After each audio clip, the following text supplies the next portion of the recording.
We're looking at the Reaves dashboard, and we're going to add a vehicle to inventory. We find the inventory menu, click on Add Inventory, type in the VIN number, or if we were standing by the vehicle, we could actually take our cell phone and open up our program and click on the camera and actually just scan it in. I've got one already copied here, so we're going to copy that one in, and it's already decoded. It's a 2016 Chrysler 300 level C trim, has the body style. I'm going to choose the color of this one. It's white. The interior is black. It has 6 cylinders. It's an automatic. All the information is here that has been decoded, including the mileage. We purchased it on January the 3rd, 2023. And maybe the key for this vehicle is going to be hanging on my board in position C6.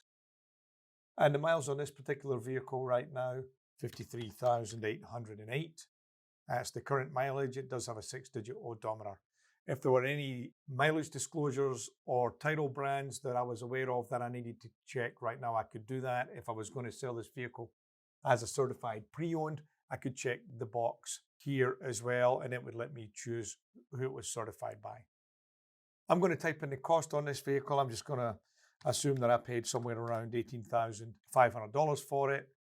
I can add repair costs, and I will do that in just a moment. The vehicle is in fact paid for, so I can check the box. What do I want to sell it for? This one I'm going to sell for $21,995, maybe a minimum price. What would I want for the down payment?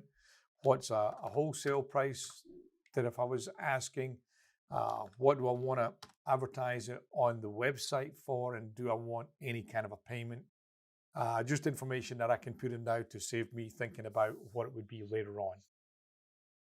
Some miscellaneous information. I have an ability to do a quick recall status check. I can do a National Insurance Crime Bureau check. I can jump over to the cleanairforce.com in Georgia for the emissions check over there. If I have an account with Carfax or perhaps AutoCheck down the road, those would be available from within the screen. You have to have an account with them for that, of course. Lot information. Where is the vehicle listed within my computer program? So this particular is for sale. If it was a repossession or a trade-in, it can be allocated, and I can set up different lot numbers for different reasons. This particular vehicle is in stock. It's at my making location.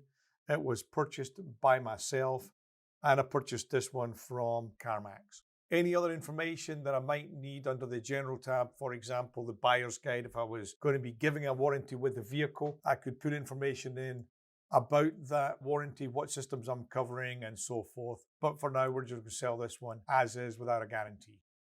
Once I've got the general information in, I could save it, but right now I'm going to go ahead and add a few more things. This particular vehicle, when I got it, make it look good, I added a detail. What I can do here is I can type in what I had done and any repairs, any work I had done to the vehicle. What did it cost me? Is $125 for this quick detail, and Joe's detail service did it for me. The date that the work was done, and if the invoice date was different, I could put that in. I'm going to mark that I have paid for that, and it's going to increase the cost of my inventory. I'm going to apply that change, and that vehicle is now locked in with that repair. If I went back to my details tab, for example, we would now notice that the cost of the vehicle right here has increased, and so my total cost has increased. The options, this is going to give me a list of all of the options that potentially came with the vehicle when it was delivered new from the manufacturer, and anything that maybe doesn't work anymore, or that's been removed, or that's been changed, we could subtract those from the list before sending the list to our website or printing out the details. The title and DMV information is going to allow me to type in what the current title number is. This is useful for when I get ready to do the paperwork for the sale of the vehicle. The title information would be important. What state was it titled in? What was the original issue date of the title that I have in my possession? And if I have the title in, I can state that, and what date did I receive the title. I mentioned brands already, but any brands can be checked here so that we have information on those. If the title is being held by maybe a floor plan company, for example, we can put that information in here. Any other information that I might need to add, I can certainly do it. If we're floor planning the vehicle, we can add information about the floor plan company and what the likely floor plan fees are going to be so that the program can keep up with how much money I would be expected to owe on this vehicle. I can add pictures.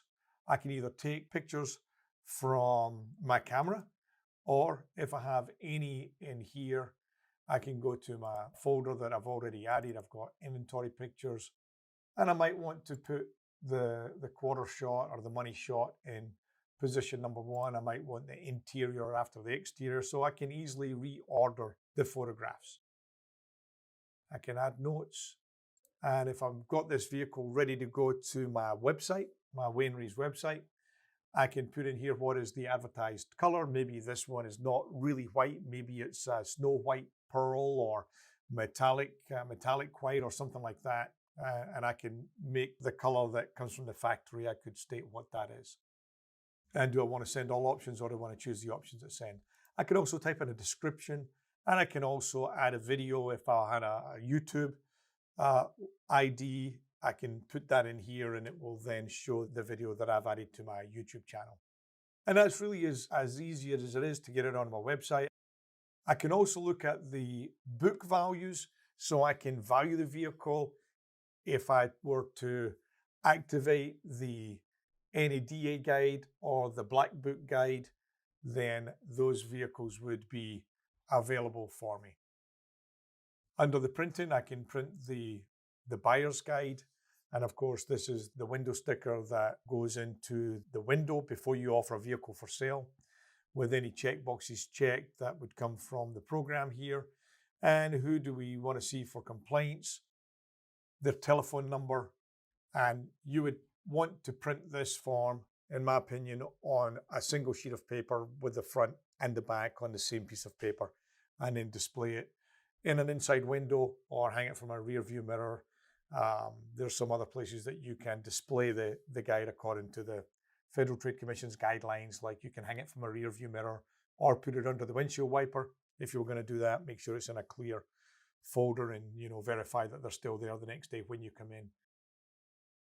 Once we've got the buyer's guide printed, we can then display the vehicle, offer it for sale, and I'm going to save the information now on that vehicle, and it will save the photographs, send the vehicle to my website, and the vehicle would then be available for display. If I click on Manage Inventory, you'll see that Chrysler 300 has now joined the list with some useful information. There's no floor plan on this vehicle. There are no pending sales on it yet. There are no unpaid for repairs. We do have the title. We do have some photographs, and it is flagged to go to the website already. And that vehicle is ready to be sold. And that is all there is to adding a vehicle to inventory.